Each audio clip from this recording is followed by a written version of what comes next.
Unificación italiana.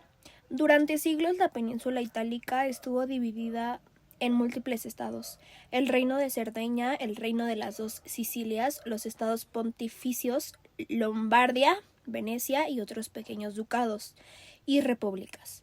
Esta fragmentación dificultaba la unidad nacional, pero a lo largo del siglo XIX comenzaron a surgir movimientos que buscaban unificar Italia. Los factores más importantes que impulsaron la unificación fue el nacionalismo, o sea, la idea de que todos los italianos con su lengua y cultura común debían estar unidos bajo un solo estado. 2. Las revoluciones de 1848. Aunque fracasaron, sembraron las ideas de unidad y libertad.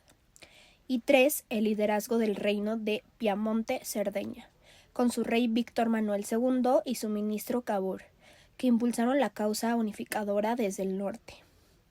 Los personajes clave fueron Giuseppe Mazzini, político republicano fundador del movimiento Joven Italia, que propuso una república unida aunque sus ideas no lograron apoyo suficiente; Giuseppe Garibaldi, líder militar y revolucionario, símbolo del nacionalismo italiano, que formó el ejército de los 1000 camisas rojas y liberó el sur de Italia; y el conde de Cavour, primer ministro de Piamonte-Cerdeña.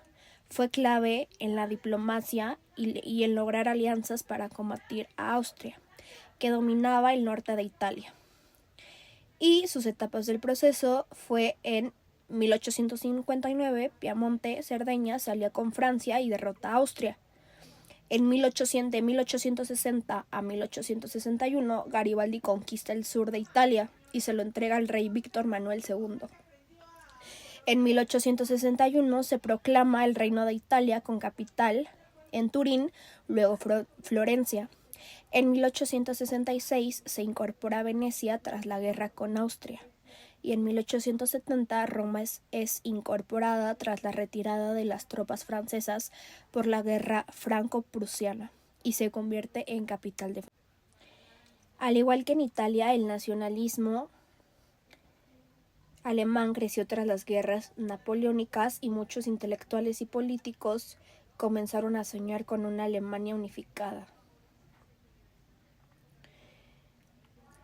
Los factores más importantes fue el poder militar y económico de Prusia, que superaba al resto de los estados alemanes; el liderazgo de Otto von Bismarck, canciller de Prusia, maestro de la diplomacia y la estrategia política; y las guerras utilizadas como herramienta de unificación, para debilitar enemigos y unir a los estados alemanes en torno a Prusia. Y los personajes clave de la unificación alemana fueron Otto von Bismarck, promotor de la política de sangre y hierro, y el rey Guillermo I de Prusia, más tarde emperador de Alemania. Y las etapas del proceso de la unificación alemana fue: en 1864, Prusia y Austria derrotan a Dinamarca y se reparten los ducados de Schleswig y Holstein. En 1866, Bismarck provoca un conflicto con Austria. En 1870, de 1870 a 1871, guerra franco-prusiana. Bismarck manipula una carta, que mejor conocido como el Telegrama de Ems, para provocar la guerra con Francia. Alemania vence y logra que los estados del sur se unan a la Confederación. Y en 1871, en el Palacio de Versalles, tras la victoria, Guillermo I es proclamado Kaiser del Imperio Alemán. Alemania se convierte en una potencia industrial, militar y política. Su nacimiento marca un giro en la historia europea, pues cambia el equilibrio de poder y aumenta la competencia entre naciones. Tanto Italia como Alemania lograron su unificación a través de guerras, diplomacia, líderes visionarios y un fuerte sentimiento nacionalista. Sin embargo, hay algunas diferencias. En Italia, el pueblo tuvo un papel más activo, sobre todo con Garibaldi. En cambio, en Alemania, la unificación fue desde arriba, liderada por Bismarck y el ejército prusiano. La unificación italiana fue más larga y complicada, la alemana fue más rápida y estratégica. Ambas unificaciones pusieron fin a siglos de fragmentación y sentaron las bases para el surgimiento de nuevas potencias europeas, pero también de futuros conflictos como la Primera Guerra Mundial. Algunas consecuencias de la unificación alemana fueron que Alemania se convierte en una gran potencia europea con un estado fuerte, centralizado y militarizado. 2. Se intensifica el nacionalismo alemán y la rivalidad con Francia, que quería vengarse por la derrota. Y 3. Esta rivalidad sería una de las causas de la Primera Guerra Mundial en 1914. Bueno, algunas de las guerras clave fueron Guerra Austro-Prusiana en 1866, donde Bismarck provoca un conflicto con Austria. Tras la victoria, Prusia reorganiza Alemania sin Austria y se crea la Confederación Alemana del Norte, con una constitución federal pero dominada por Prusia.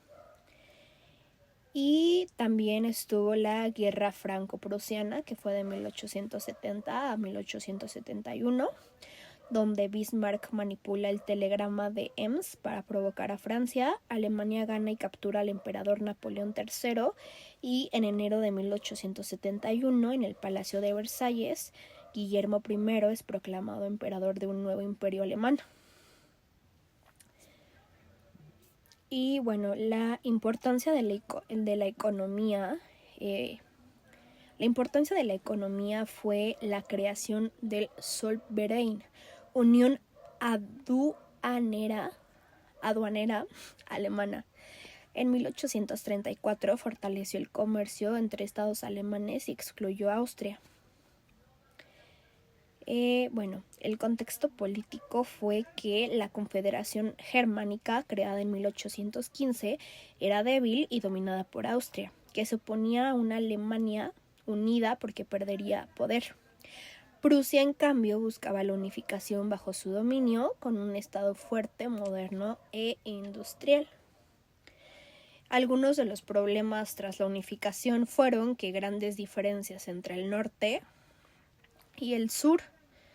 El norte fue industrializado y moderno y el sur fue rural y pobre. Y Roma no fue parte del Reino de Italia hasta 1870, cuando las tropas francesas Roma no fue parte del Reino de Italia hasta 1870, cuando las tropas francesas abandonaron la ciudad por la Guerra Franco-Prusiana. El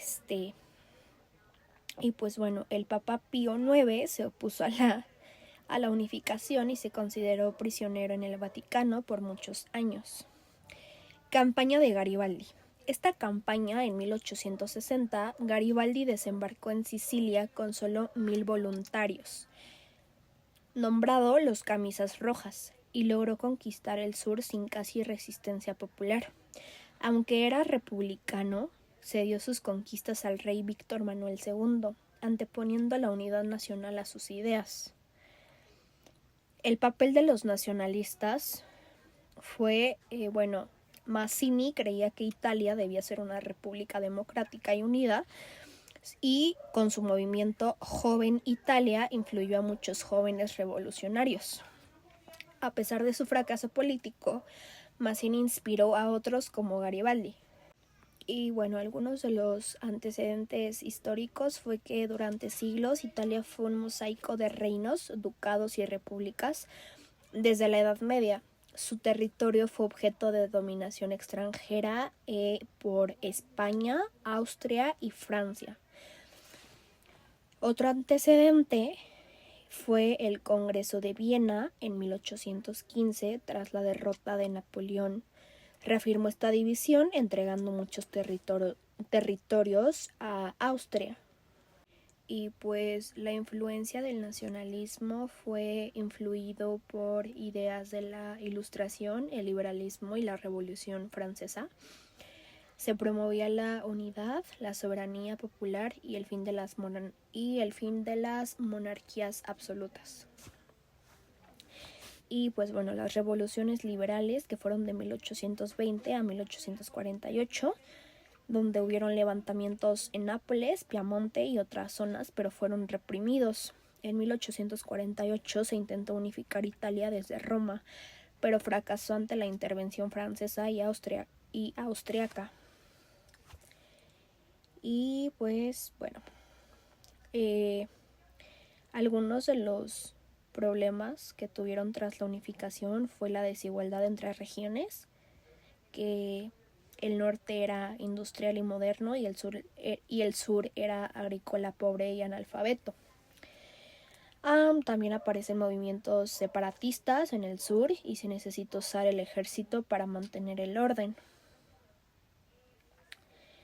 Y pues bueno, la política de Bismarck usó 3 guerras planificadas para lograr sus fines. Que fue Dinamarca en 1864, gana territorios estratégicos. Austria en 1866 elimina rivalidad interna. Y Francia en 1870 a 1871, que genera sentimiento nacionalista en los estados del sur. Y pues eso fue todo lo que yo investigué.